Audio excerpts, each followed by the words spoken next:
तो दोस्तों अब आगे बढ़ते हैं। Effect of delivery pressure on the cycle, यानी रेफ्रिजरेशन साइकिल में अगर हम डिलीवरी प्रेशर यानी कि निष्कासन दाब, यानी कि कंप्रेस करने के बाद जिस दाब पर पहुंचते हैं वो दाब अगर हम और बढ़ा दें तो उससे क्या इफ़ेक्ट पड़ सकता है, या उस दाब को और कम करें तो उससे साइकिल पर क्या इफ़ेक्ट पड़ सकता है। तो आपका डिलीवरी प्रेशर, निष्कासन दाब, इसको आप चाहे तो ये कह सकते हैं आउटलेट प्रेशर,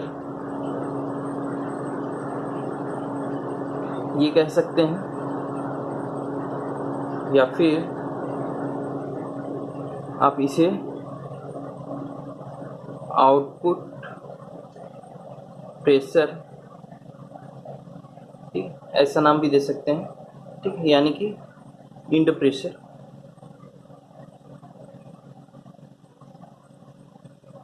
ठीक है, यानी जो भी आपका अंत दाब है, ठीक है। तो इससे आपका साइकिल पे क्या इफेक्ट पड़ेगा, चलिए साइकिल एक नॉर्मल सी बना लेते हैं और फिर देखते हैं उससे इफेक्ट क्या पड़ने वाला है।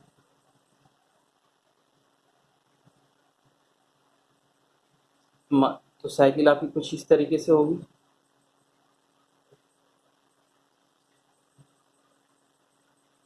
एक नॉर्मल साइकिल की बात करें तो उसमें आपका ये कंप्रेशन होगा 1 से 2, हमने किया कंप्रेस, रेफ्रिजरेंट जो भी था उसको हमने कंप्रेस किया तो हाई प्रेशर पे चला गया, ये आपका लो प्रेशर है, ठीक है, निम्न दाब पर है। ये प्रेशर मान लेते हैं P1 है, ठीक है, निम्न दाब पे है ये प्रेशर। यहाँ से आपने फिर कंप्रेशन के बाद कंडेंसेशन किया, ठीक है, ये आपने कंडेंसेशन किया है,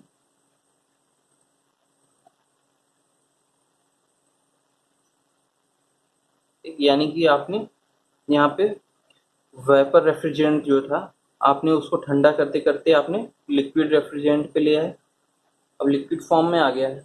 अब इसको क्या करते हैं, एक्सपेंशन कराते हैं। तो एक्सपेंशन हम कराए और एक्सपेंशन कराने के बाद हम फिर उसको इवेपोरेट करा देते हैं, तो ये आपका इवेपोरेशन हो गया। तो 1 से 2 आपका कंप्रेशन, कंप्रेशन में क्या होता है, निम्न दाब से उच्च दाब की ओर बढ़ते हैं, ऐसे में आपका टेम्परेचर भी राइज होता है, ठीक है, ये आपका TS, ठीक है, temperature entropy, temperature entropy diagram है। तो आपका इस तरीके से कंप्रेशन, कंडेंसेशन, ये आपका एक्सपेंशन हो गया और ये आपका इवेपोरेशन है।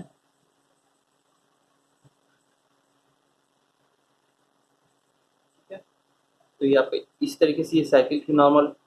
अब अगर हम इसमें, ये है आपका हाई प्रेशर, ठीक है, ये आपका उच्च दाब है P2, ठीक है, ये आपका उच्च दाब है, ठीक है, यानी कि अंत दाब या फिर निष्कासन दाब, जो कि आपका ये है कंप्रेशन के बाद जहाँ पे हम पहुँच गए हैं। मान लेते हैं कि अगर ये 1.3 बार है और इसको हमने कंप्रेस किया और यहाँ पे आपका 5 बार पे पहुँच गया है। अगर हम 5 बार की बजाय 6 बार पहुँचा देती है या फिर 7 बार पहुँचा देते तो आपका इससे क्या इफेक्ट पड़ता। तो देखते हैं इसको साइकिल फॉर्म में, अब उसमें इंक्रीज कर देते हैं।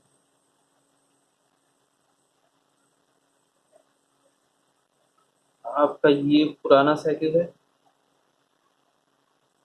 इस तरीके से इनिशियल 1 2 3 4,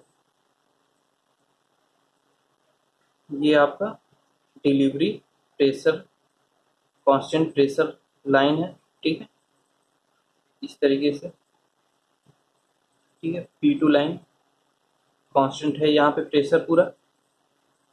इसको हम बढ़ा देते हैं, तो बढ़ाएंगे तो यानी कि यहाँ पे लेके जा रहे हैं, तो ऐसे में मान लेते हैं ये इस तरीके से हो जाएगा। तब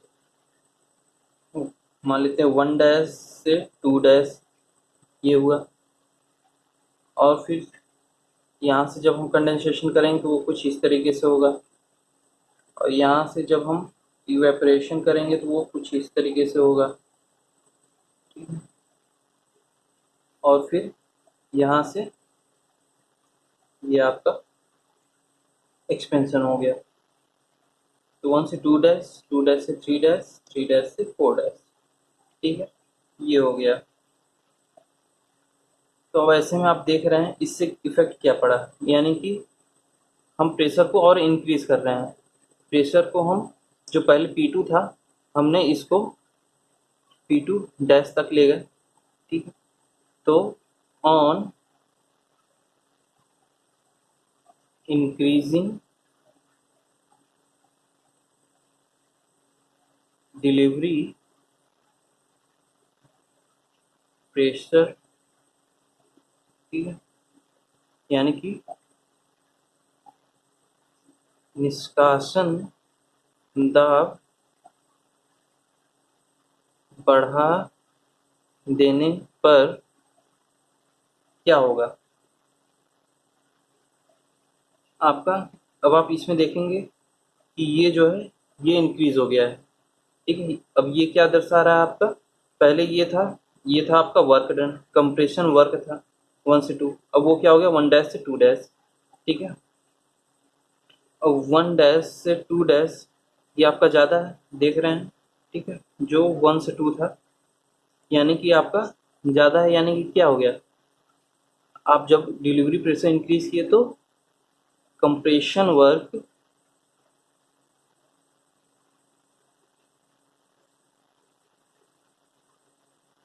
क्या हो गया, इंक्रीज हो गया, कंप्रेशन वर्क आपका इंक्रीज हो गया, ठीक है, यानी कि संपीड़न कार्य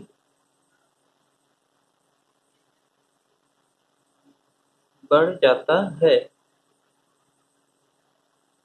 और क्या होगा, संपीड़न कार्य तो बढ़ गया, और इस साइकिल में देख रहे हैं, ठीक, ये प्रेशर इंक्रीज कर दिए हैं।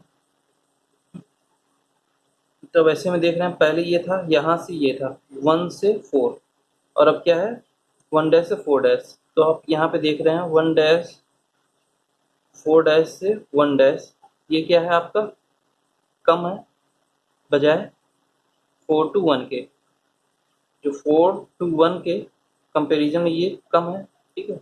यानी कि बात करें ये कुछ इस तरीके से है, ठीक है। तो ये जो है रेफ्रिजरेशन इफेक्ट है, ठीक है, 4 to 1 के, ठीक, TS डायग्राम में, ठीक है। ये जो एरिया है वो आपका कितना हीट इसमें इन्वॉल्व हुआ है वो बता रहा है, और कितना हीट एब्जॉर्ब कर लेता है वही आपका रेफ्रिजरेशन इफेक्ट है। तो आपका इनिशियली जो था वो इतना था, ठीक है, लेकिन फाइनली जब हमने प्रेशर को इंक्रीज कर दिया तो ये आपका कम हो गया, ठीक है, डॉटेड वाला। तो ऐसे में क्या हो गया, रेफ्रिजरेशन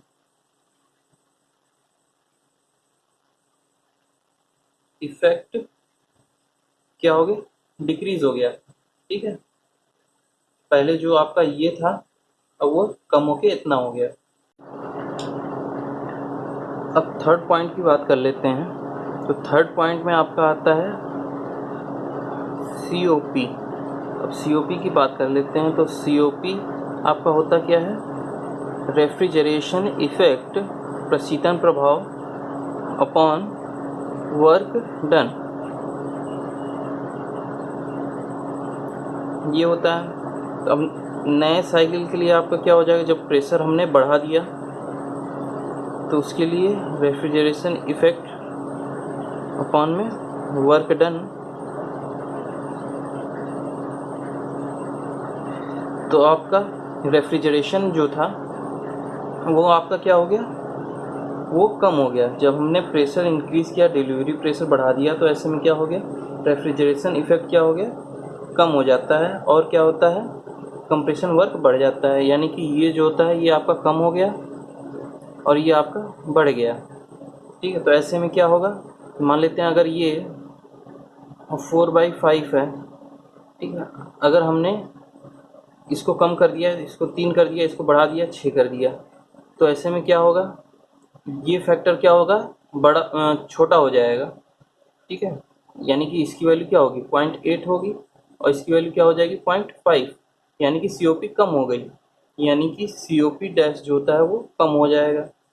यानी कि अगर हम प्रेशर इंक्रीज कर देते हैं तो ऐसे में COP भी कम हो जाएगा। तो यानी कि एक रिजल्ट आपका ये निकलता है कि COP विल डिक्रीज। ठीक है, COP जो होगा वो डिक्रीज हो जाएगा, यानी कि COP कम हो जाएगी। ठीक है, COP आपकी कम हो जाएगी।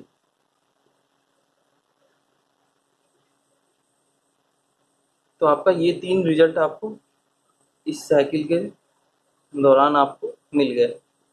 सक्शन प्रेशर जो आपकी इससे पहले वाला जो वन था, ठीक है, जिसमें आपका सक्शन प्रेशर की बात हो रही थी, अगर सक्शन प्रेशर डिक्रीज कर दे रहे थे, ठीक है, तो उससे क्या हो रहा था आपका, अगर सक्शन प्रेशर कम हो जा रहा था तो ऐसे में आपका रेफ्रिजरेशन इफेक्ट भी कम हो जा रहा था। ठीक है, और कंप्रेशन उस दौरान भी आपका बढ़ ही रहा था, जो आपका वर्क था वो आपका बढ़ गया था, और COP क्या थी, वो आपका जाहिर सी बात है कम हो जाता है। ठीक, तो ये था पूरा पूरा। ठीक है, यानी कि अगर दोनों को कंबाइन करें,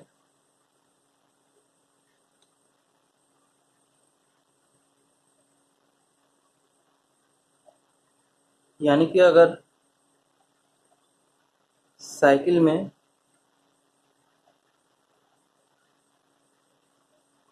जो इस तरीके से थी,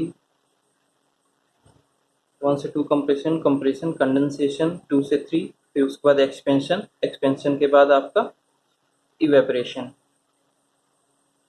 तो अगर हम इसको बढ़ाते हैं, यानी कि निष्कासन दाब को बढ़ाते हैं, तो आपका क्या होगा, कार्य बढ़ जाएगा। ठीक है, तो आपका वर्क बढ़ जाएगा, रेफ्रिजरेशन इफेक्ट कम हो जाएगा। ठीक है, COP कम हो जाएगी। ठीक है, उसी तरीके से अगर इसको भी कम कर देते हैं, ठीक है, आपका सक्शन प्रेशर P1 था, उसको अगर हम कम कर देते हैं तो आपका क्या होगा, तो भी आपका वर्क डन बढ़ जाता है, रेफ्रिजरेशन इफेक्ट कम हो जाता है और COP कम हो जाती है। यानी कि आपको करना क्या होगा कि इसको, अगर आपको अच्छा COP चाहिए, ठीक है, COP अगर आपको बढ़ाना है, इंक्रीज करना है, तो आपको इसे बढ़ा के रखना होगा और इसे कम करके रखना होगा। ठीक है, तो आपका COP ज़्यादा मिल पाएगा, और तो तभी आपका रेफ्रिजरेशन इफेक्ट भी ज़्यादा मिल पाएगा, अगर आप इसे कम करके रखें और P1 को बढ़ा करके रखें। यानी कि P1 अगर ये 1 बार पे है तो आप इसे 1.5 बार तक यूज़ करिए और इसको 5 बार के बजाय 4 बार तक ही रखिए, तब जाकर के आपका COP अच्छा होगा और रेफ्रिजरेशन इफेक्ट भी अच्छा होगा। ठीक है।